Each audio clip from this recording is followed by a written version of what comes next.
If you have $1,000 sitting in the bank right now as an emergency fund, extra cash that you just have there just in case of an emergency, you are better than the majority of Americans financially. Now, again, I'm not saying this generally, I'm saying this statistically, because right now, 57% of Americans have less than $1,000 saved up for an emergency, meaning for more than half of Americans, if something happened to your car and that car bill was $1,300 to fix that issue, more than half of Americans would have to go into debt to fix that problem, which is why if you have $1,000 sitting in your savings account right now as an emergency kind of cash pile, well, you are winning financially.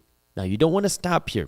I like to say that you need to have a minimum of $2,000 saved up in your emergency savings, and then you need to continue to work to build up this savings until you have somewhere between 3 months to a year's worth of savings saved in cash for emergencies only. But you got to start somewhere. You got to start with the first dollar, then your first 100, then your first 1,000. And if you have $1,000 saved up, well, you're beating half of Americans financially. Now, if you do not have the $1,000 saved up, this does not mean that you have lost in the game of money, but it means you got to get serious about your money, because the reality is it costs money to eat and it costs money to feed other people. It's very easy to create smoke screens around this topic of money that, oh, money's bad, money's evil, money's taboo, you shouldn't worry about money, money's only for rich, greedy people. You can say that all day and night long, but at the end of the day, hugs and kisses are not going to pay your credit card bill. So if you are struggling with money, if you do not have any sort of financial systems built, it's okay. I want you to take a breather and understand that you can get out of whatever financial situation that you're in, but that means you're going to have to start putting work towards fixing the problem.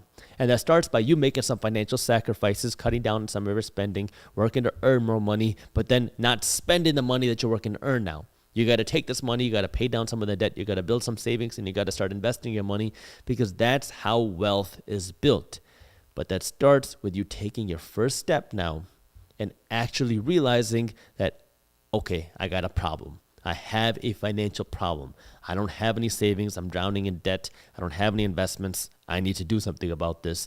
And that's where the financial education starts, and I have a ton of videos on my channel. But let's keep going. If you own any designer clothes, Gucci, Louis Vuitton, or you own a BMW, or you own a fancy watch like a Rolex, but you don't have the same amount of money that you spent on this luxury in the stock market, or if you don't own a rental property, your priorities are in the wrong place.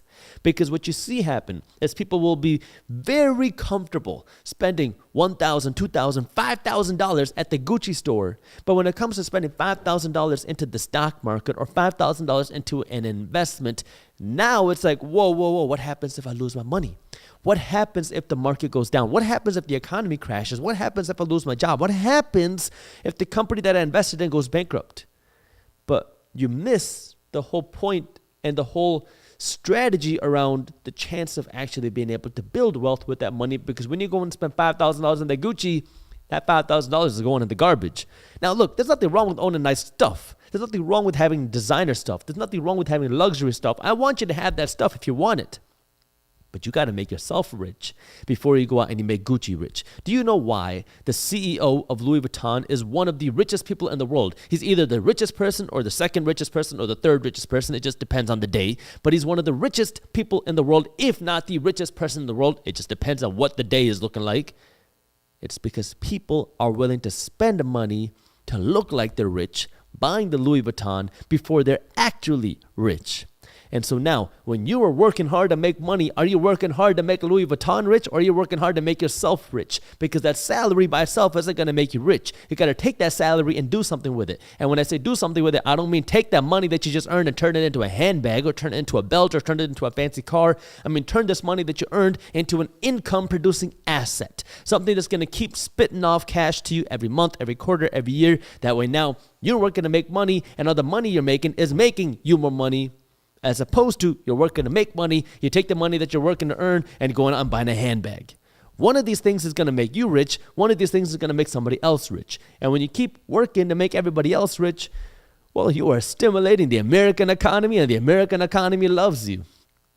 But if you want to make yourself rich, you got to be the one that's working to earn money That way now you're buying assets. That way now you own the things that are being sold in the economy. That way you can be the one that's getting rich as the economy is growing. If you enjoyed this short clip from my longer videos, here's another clip that I think you'll love. And while you're at it, if you're interested in learning more about how to start generating passive income, our team put together an amazing guide on how to start generating passive income for free. All you got to do is click that button right over there. Thank you for watching, and as always, keep hustling.